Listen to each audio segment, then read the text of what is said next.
Hi guys, welcome back to the ranch. Today I wanted to continue on with some of our review series. It's spitting just a little bit here for rain, and that's going to screw up my haying plans for planning on cutting our remainder today. So I thought I'd continue on with doing our Commander almost 10-year review, I guess. It's a 2013, so we're getting close to the 10-year mark. We've had it in the family since new. It was ordered, it's the year in 2012 it was ordered. We got it in 2013. It's about 7,000 kilometers on it, and about half of those has been with the snow track kit on it, and up in Labrador, deep snow, down here in Ontario, Canada, in mud, rocks, and trail riding. We've used it in just about any situation you can think of, and I think we don't baby the machine, so we've definitely put it through its paces. I think we're qualified to give a decent, unbiased review on it. Okay, so first up, I want to talk about the some of the features that we really like about the Commander, especially the limited variant. So bear in mind, this is exactly how we use it on the farm. This is 10 years of use. As you can see, I'm not cleaning it out. I'm leaving it how it is. So we'll start with the feature list. Feature list that we enjoy is the air ride suspension. So this is your button to adjust your air ride. There's 6 positions from full up to full down. Really nice feature. Unfortunately, the air ride isn't really reliable. It'll go up and down, but the lines themselves are really prone to breaking or leaking, and you'll get airfall codes. But that's the Fox Podium suspension. It goes up and down. You can adjust just the rear or just the front to get it to level out, depending on your load. We seem to leave it on 6 when we're farming, and when we're out on the trails, we drop it down to a 2 or a 3. 1 is great too if you're just on logging roads or highways. Next in the feature list, it comes with the stereo. The stereo system has an auxiliary plug in the glove compartment. So in the glove compartment, you can plug into the stereo directly. This is a feature on the limited models, and I don't know if you can get it on the other stuff as an upgrade or whatnot, but the stock stereo on it, really good. I don't have the Garmin GPS installed at the moment, but it comes with a Garmin Montana GPS. These little units are super handy. We use it a lot. I don't leave it in the farm because I don't want it to go missing. They're worth about $1,000. It's an excellent upgrade. The winch function, the sport mode is really potent, I guess you would call it. There's a huge difference between in sport mode and not in sport mode on your throttle response. The other features on the inside that we have kind of felt that's really helped, and in some ways, I'm not going to be able to do this because the way I have it.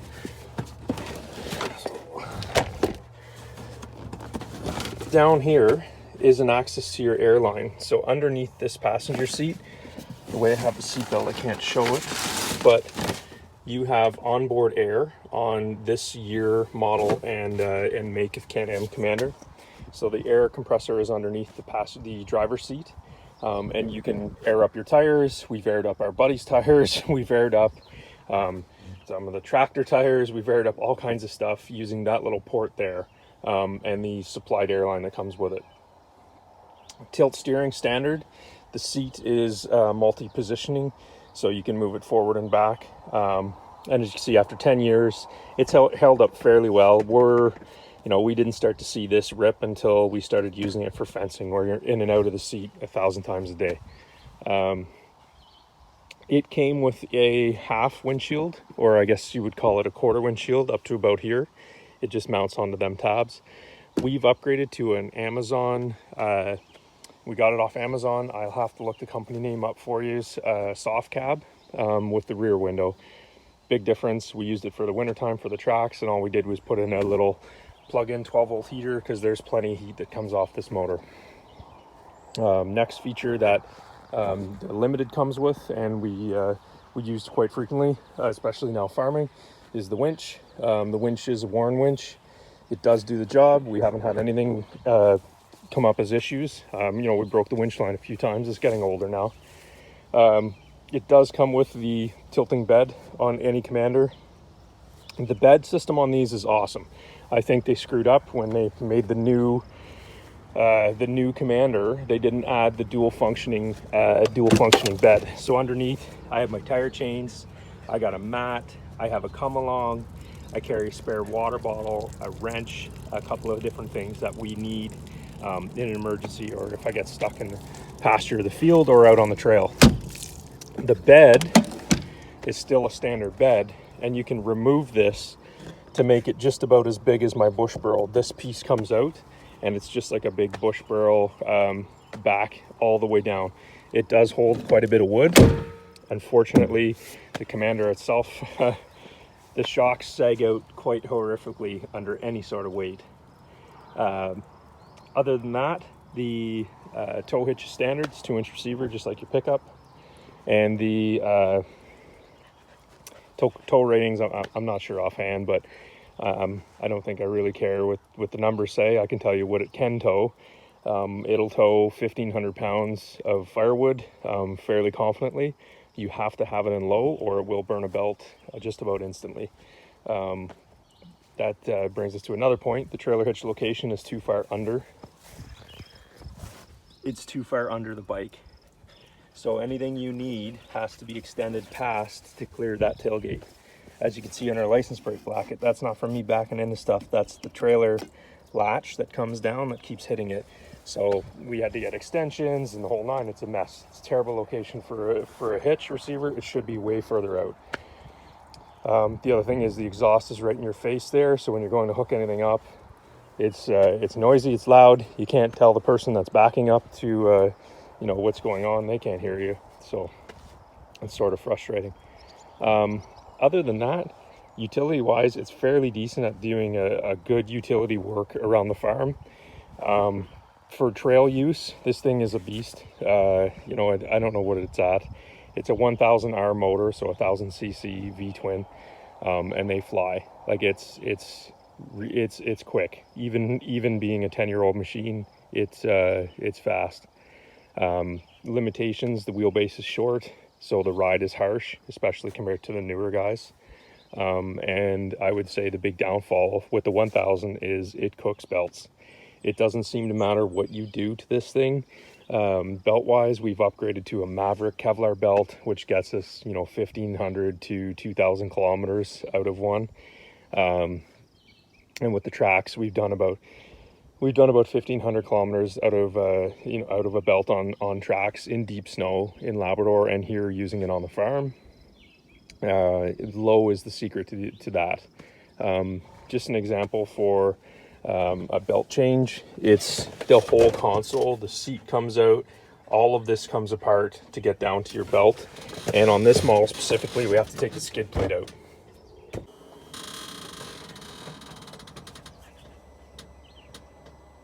Okay, so we'll do the start procedure, which brings us to another shortfall, is the push button start. It works when it wants to, not so much when it needs to.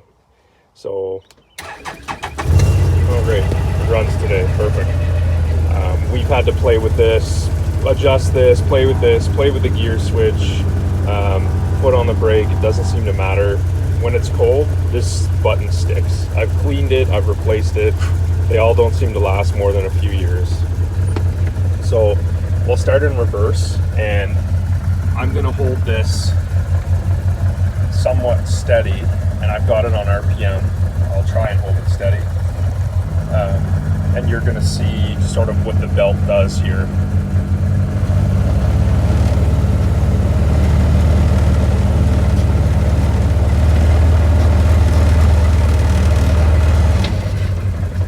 So that's the buck in reverse, and in low, it's not too bad. And this is down a hill, mind you. In high, it just fumbles like crazy. Now, this machine's done this from day one. You know, we've had it set up. We've done our best to make it alleviate some of that issue, but it really does become a nuisance, especially maneuvering in and around the barnyard, backing it up to park it underneath the barn, or backing a trailer. It's jerky. It's just a crap CVT setup. If you're looking at one of these units for farm use, I would highly recommend upgrading the belt and CVT system. So the belt to a Maverick belt will make it way better. Going to a CV Tech or a, you know, ARB or one of these guys, go to one of them for a clutch kit. We have friends that have installed them and they worked very well. They solved a lot of the problems. I also think that if you go to a 800cc Commander, you're going to have half the amount of troubles that we do with burning belts. I think the 1000 is just a bit overkill for farm. Okay, so to kind of close out our 10-year review, we've replaced the belt about 5 times. We've replaced the we've cleaned the clutches 3 or 4 times. We've replaced every airline on the suspension fitting. So down here at the back, you can see the airline goes at the front of the shock. I can't really get it in. There it is. So that little line, it's been replaced on all 4 corners at least once. This one on the passenger side has been replaced twice. And that's just due to leaking. We've had coolant hose leaks quite frequently on these things, especially in the cold. It's common for them. They use plastic fittings. So we replaced the clamps with all V-band style clamps to try and alleviate that, but it still caused us some issues. So nothing major. The engine itself has never needed a valve adjustment. We check the valves, we do the oil changes and that, and we haven't had an issue with it yet. As for the overheating, it's overheated a couple of times, where it kicks the fan, it runs hot. It's just part of the nature of Can-Ams, especially with these years. It's hard to clean the rad, and I think that's the biggest problem. So we completely disassembled that. I think 2 or 3 times to get the whole front fascia to clean that rad out as best as possible to get all that dirt and mud out. The next things that we replaced 1 ball joint. It's time for another one. All the drive axles are original. The tie run end and alignments have been adjusted just about every year, but that's not really any fault of the machine. That's the fault of running tracks and the way we use it. Tires, they're still original. What we run here, we don't really run roads, so the tires are in excellent shape, and I just kind of rotate them to keep them square on either side. Other issues, believe it or not, it's 10 years. I'm still running the original battery, knock on wood. That'll probably go now that I said that. And we've had some electrical gremlins. I think a lot of that is just due to when it sits for a large period of time and then you go to use it again.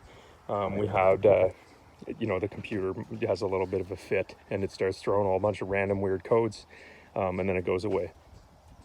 So we're kind of at the time where it's time for a midlife refit of this, or an update or upgraded machine. For us, we love the Commander for kind of its versatility, but it doesn't really suit the farming requirement for me. I'm a larger man, not in stature, but just in weight. So getting in and out of the Commander is annoying, especially it's in a relaxed seating position, more geared towards a sport or trail riding style. So getting in and out of it 1,000 times a day really sucks for me. And I think that I'd like to go to a straight bench seat. We have a daughter, so we'd like a 3-seater machine. If you want, we can show you a video of how we used to run it. I'm not saying this is a recommendation, but I'm just saying this is what we did. There's a pretty large expanse here that you can use, and which we did. You might even see some of the marks on it, and there's some pool foam that we keep in here. So the pool foam is what went on there, just to stop it from chafing, but we would put the car seat in this section here. So we were able to bring our daughter along with us while we poke around the trails or whatever else. I mean, obviously it's not a recommendation, but that's just what we did, make and do with what we had. So we're debating on upgrading it. I know that we wouldn't sell it for trail riding and whatnot. It's kind of hard to beat the Commander. You can throw a full cooler. You've got the underside to carry all your emergency preps in the bottom of the tailgate, so you don't have to look at it. You know, your chains, your winches come along, whatever else, even a small chainsaw. And then the upper side, you can get all your gear for, you know, a beach day or weekend trip, trail ride, whatever you're looking at doing on the top side. So we like that aspect of it. We also like the power. When you're out on the trails, this thing is a real monster. And we like the range. I know it's nothing for us to go 275, 300 kilometers and still have plenty of fuel left in the tank. Excellent range on these. So for us, that when we do go on ATV runs or big trail runs, it's big days usually. So it's nice to have that. Would I buy a Commander again? No, I would not. For a lot of reasons pertaining to my particular needs. Yeah, so number one, would I buy the Commander again? No, most definitely I would not purchase another one of these for my specific uses now. However, if I was looking at a used side-by-side on the market and I wanted something to do, you know, 60-70% light trail riding and you know, 10-20% or whatever you want to call it, just light duty work around the yard or property, I would purchase one of these. They're coming up at fairly reasonable prices now comparatively to anything else on the used market. The engines themselves are unbelievably reliable. We have a friend with an 800 that's over 40,000 kilometers on it now. This one's never had an issue. It's showing no signs of wear. The only thing you really need to look out for on these Commanders is make sure that nobody overheated it to the point where it warped ahead, and spend the money on the clutching update, and I think you'd have a very reliable, robust machine that's fairly versatile. If you're looking for straight farming use, I don't think this is the right machine for you. It's not going to do what you need it to do easily. You can make it do, obviously we do.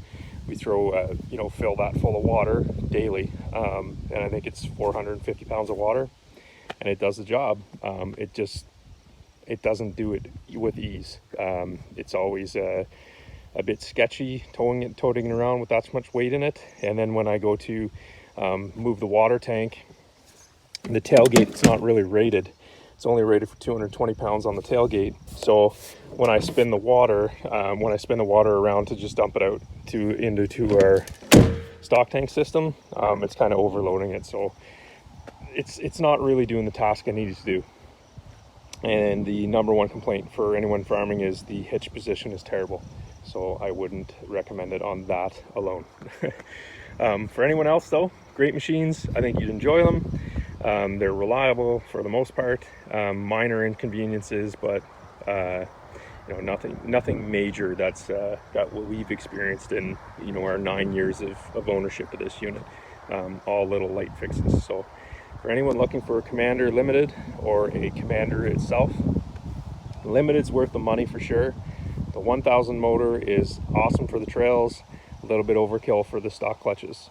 And if you're looking for one of these or in the market and you have any further questions, just drop us a comment. I'm sure there's a ton of stuff I've missed, but if there's something you're looking at specifically or you want to know about the Commander, drop us a comment below and we'll respond to you. Thank you very much for watching, guys, and enjoy the rest of your weekend. Happy Canada Day. Okay, next I'd like to talk about some of the issues we have with the Commander. And I think the the biggest drawback to the Commander for us is the CVT system. The burning belts is horrible on this unit. It's never really been right. We've had the clutches apart, we've cleaned the clutches, we've changed the belts. You know, we've owned multiple CVT vehicles through the years, and every time we get a Can-Am, it just doesn't seem like they're clutched right. Maybe they're right for some people, but for what we need it for, which is smooth engagement and pulling heavy loads, it just doesn't work. Low speed engagement's terrible. So I can talk about it, but I think I'm just going to show you.